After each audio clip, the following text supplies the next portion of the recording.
Hola, bienvenidos a nuestra charla de hoy. Vamos a meternos de lleno en un viaje fascinante al pasado antiguo. La idea de este análisis es explorar juntos y de forma súper reflexiva las lecciones espirituales escondidas en la historia temprana de la familia Unana. Al adentrarnos en los capítulos 13 al 16, no solo vamos a repasar historia, en realidad es una invitación directa para que nos sumerjamos de cabeza en nuestras escrituras. Así que, sin más rodeos, ¡arranquemos! A ver, para empezar, pensemos en esto por un segundo. ¿Cómo sobrevive la esperanza después de una tragedia absolutamente devastadora? Imagínense estar en los zapatos de nuestros primeros padres, Adán y Eva, tras la pérdida de su hijo justo, Abel. Fue un golpe inimaginable, un choque sin ningún tipo de precedente. Detenernos a pensar en ese dolor nos hace reflexionar muchísimo sobre la verdadera resiliencia humana y espiritual cuando todo se vuelve oscuro. Bueno, la respuesta a cómo sobrevivir a esa inmensa oscuridad siempre ha sido la misma: aferrarse a la fuente eterna de luz y redención. A pesar de las tragedias y de las caídas tan profundas en los albores de la civilización, la guía divina siempre estuvo ahí. Es como un faro, ¿cierto? Conectar a estas antiguas luchas directamente con la figura del Salvador nos recuerda que, sin importar la época, siempre hay un plan de rescate en marcha. Pasamos entonces a nuestra primera sección. El capítulo 13, la tragedia y la caída. Una etapa durísima que dejó una sombra inmensa sobre Adán on Diamán. Porque, claro, la decisión de Caín no fue solo un error de un día o un simple arranque de ira. De hecho, originó algo mucho más siniestro: una sociedad secreta conocida como el culto mahanita. Este grupo operaba bajo una filosofía verdaderamente aterradora. Utilizaban la violencia y el secreto absoluto para obtener poder y riquezas, mercantilizando, literalmente, la vida misma. Y así llegamos a un hito histórico que nadie quisiera registrar. Abel se convierte en el primer ser humano en sufrir la muerte por violencia. Vale la pena hacer una pequeña pausa aquí para asimilar el peso de esta primera vez. Pensemos en el inmenso duelo que esto trajo a la primera familia.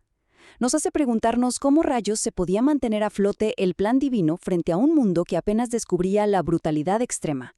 Básicamente, la sociedad llegó a una gran encrucijada. Imagínense dos caminos completamente opuestos. Por un lado, el culto de Mahan, pura oscuridad, conspiración y violencia institucionalizada. Y por el otro, la línea patriarcal, enfocada 100% en el sacerdocio, la rectitud y la luz. Ver este contraste tan marcado nos ayuda a entender las dos rutas que empezarían a definir el futuro de toda la humanidad. Lo que nos lleva a la sección 2, el capítulo 14, el linaje de la esperanza. Menos mal, la narrativa da un giro maravilloso aquí. Hay una frase preciosa y muy conmovedora de Eva cuando nace Set. Ella dice: «He adquirido un varón del Señor, por tanto, tal vez éste no rechace sus palabras». Es pura resiliencia en pocas palabras. Muestra de forma brillante cómo la fe se niega a morir. A través de un dolor inmenso, vemos que las nuevas generaciones traen consigo oportunidades fresquitas para volver a encender la luz. Así que, a medida que Set crece, asume un liderazgo clave. Él y su heredero, Enos, logran establecer el pueblo de Dios en la tierra prometida de Canaán. No solo sobrevivieron, sino que armaron una comunidad de creyentes súper dedicada a preservar las enseñanzas del Señor. Fue literalmente un faro de seguridad en medio de un mundo exterior que se ponía cada vez más hostil. Y si miramos el salto generacional, es alucinante. Arrancamos en el año 0 con el inicio de la mortalidad. Luego pasamos al nacimiento de Seth en el año 130.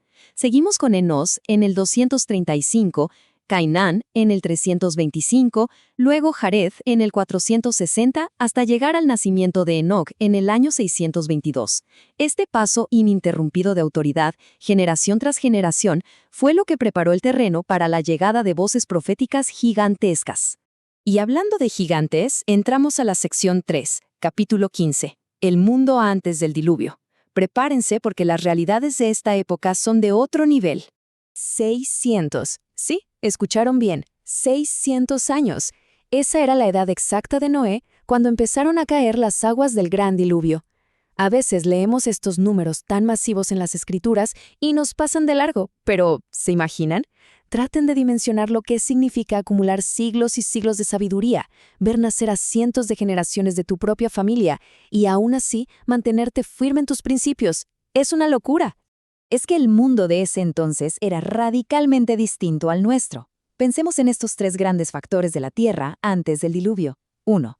Las vidas humanas inmensas que acabamos de mencionar. 2. Un crecimiento poblacional masivo y aceleradísimo. Y 3. Existía un solo bloque continental, una sola masa de tierra unida, mucho antes de la división en los días de Peleg. Entender este panorama nos ayuda un montón a visualizar mejor los relatos que leemos. Lo que nos pone en directo en la sección 4, capítulo 16. Enoc y la oscuridad. Aquí es donde presenciamos el clímax dramático de toda esta era.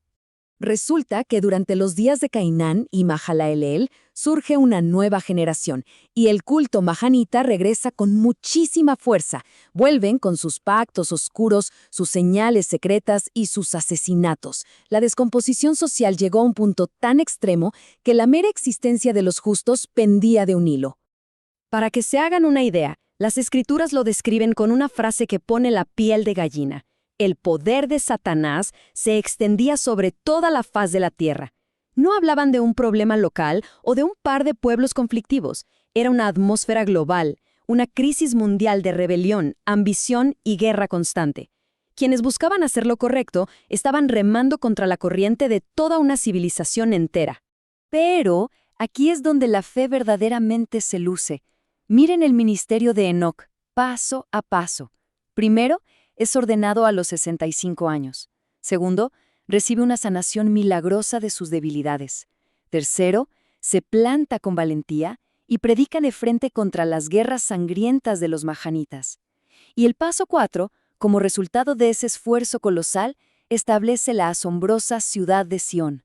Enoc nos demostró que la luz interior puede transformar tu entorno, por más hostil que sea.